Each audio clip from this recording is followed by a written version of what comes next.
Ma quatrième question est la suivante. La manifestation des masses organisée par la coalition C14 ce samedi 26 janvier 2019 n'a pas connu une forte mobilisation.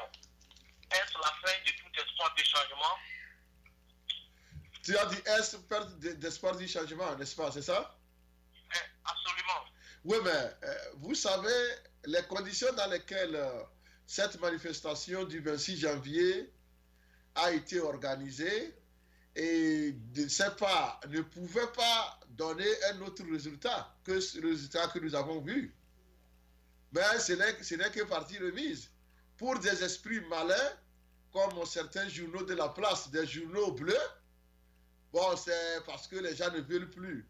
Il ne faut pas oublier le dispositif militaire que l'on a mobilisé pour intimider les gens depuis trois jours avant la manifestation.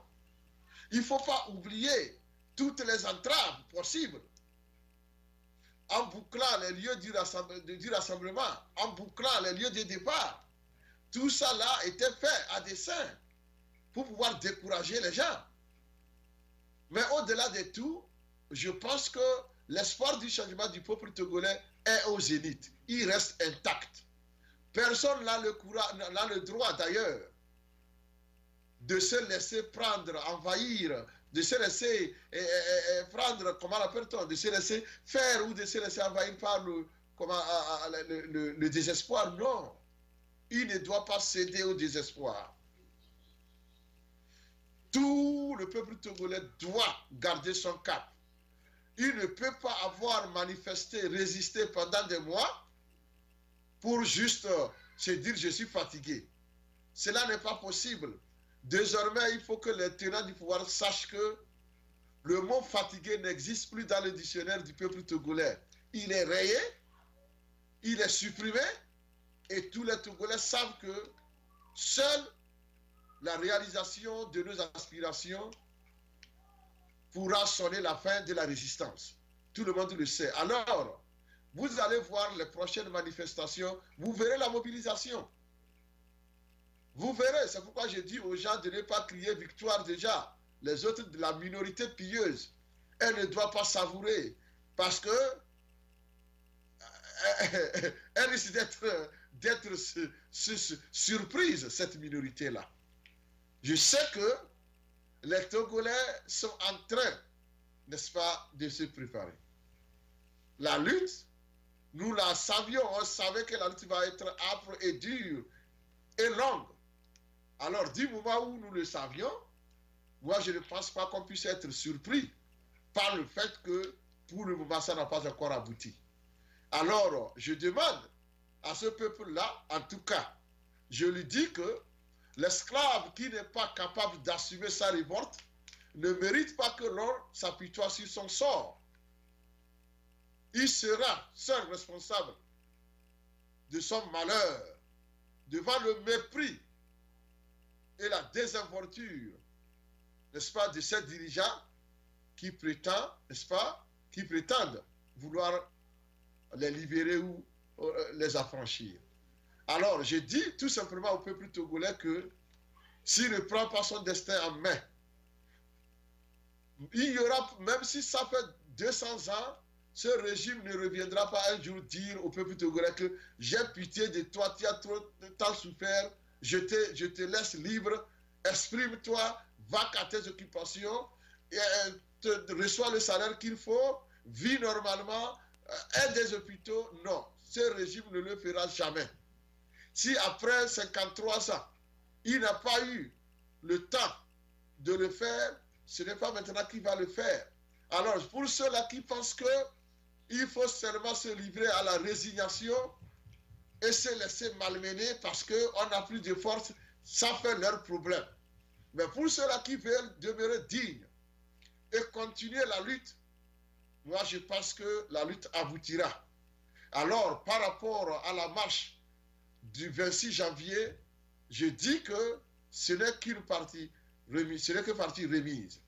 Les choses vont reprendre et nous allons voir le peuple se remobiliser pour enfin faire aboutir cette lutte. Parce que les gens que nous avons en face n'ont aucune volonté d'associer qui que ce soit à la gestion du pouvoir. Ils sont en train de former leurs petits-fils pour que leurs petits-fils puissent diriger nos petits-fils. Parce que leurs parents les ont préparés. Ils sont en train de nous diriger. Et nous sommes là en train d'assister. Ils vont préparer leurs fils. Leurs fils vont diriger nos fils. Eux, leurs petits-fils dirigeront nos petits-fils. Est-ce que ça, c'est quoi? C'est quelle fatalité ça? Le peuple togolais, si tout ça là se passe, nous devons nous réexaminer. Nous devons faire une introspection, mon peuple togolais. Nous sommes responsables de cette situation. Parce que quand nous avons un pied dedans, un pied dehors, c'est ce que ça donne. Il faut être déterminé. Il faut braver la peur. Il faut faire en sorte que la peur puisse changer de camp. Sinon, l'esclave ne sera jamais libéré. Parce que le maître n'a jamais envie de reconnaître l'esclave comme un être égal. C'est pourquoi j'ai dit que la balle demeure dans le camp du peuple togolais. Ce n'est même pas dans le cas de qui que ce soit. Désormais, tout le monde sait que nous n'avons plus à attendre le soutien ou la pitié de quelqu'un pour avancer. Nous sommes nos propres maîtres et artisans et nous devons mener notre combat seuls. Et nous allons y parvenir comme tous les peuples d'ailleurs l'ont déjà prouvé. Alors que la marche, le chèque ou bien la faible participation à la manifestation du 26 janvier ne démoralise pas les gens. La preuve, vous avez vu comment les gens se sont mobilisés à Sokodé. Ça veut dire que les gens sont prêts. Alors si c'est à Lomé seulement qu'il n'y a pas eu affluence, ne vous découragez pas. Je sais que les choses sérieuses vont reprendre dans peu de temps et vous verrez. De toute façon, nous demandons au régime de nous réaliser les réformes que nous avons demandées et le problème est fini. Mais sans ça, nous allons continuer et nous devons continuer parce que nous n'avons pas le choix.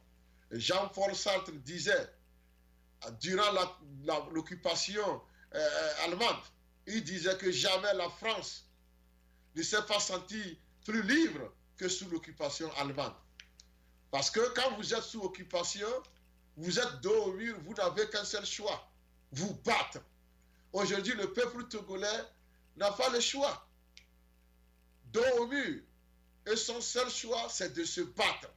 Et je pense que le peuple togolais doit être prêt à se battre pour se libérer du joug de ces gens-là.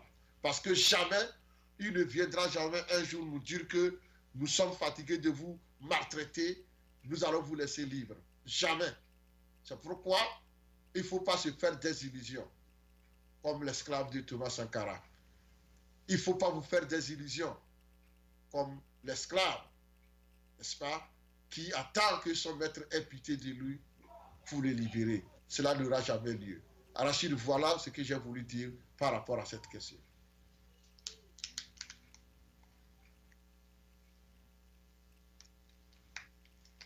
Alors, nous allons rapidement prendre une pause, puisque j'ai épuisé les questions qui me sont posées.